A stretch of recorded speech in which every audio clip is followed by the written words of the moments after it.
Hello. তো আমার সকালে নাস্তা হচ্ছে।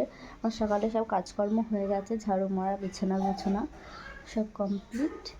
তো বাইরেটাও ঝাড়ু মারা হয়ে গেছে, বাইরে সব ঝাড়ু মেরে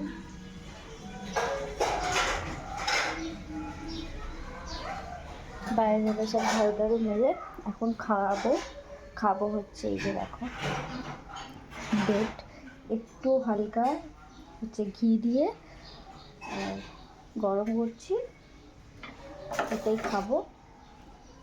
হচ্ছে ব্রেড খাবো আর সাথে আছে কলা। এই যে দেখো কলা খাবো আর সাথে ব্রেড খাবো। তোমাদের দাদাভাইকে সকালে করে দিয়েছিলাম, খেয়ে চলে গেছে আর আমি খাবো। কালকে কলাটা কিনে নিয়ে এসেছিলো, ঠাকুরকে দিয়েছিলাম আর ছিল, কালকে খেয়েছি, আজকে খেয়েছি, তোমাদের দাদাভাই খেয়ে গেছে, আমি খাবো। তো চলো, সকালে এইটা আমার জল খাবার। টাটা।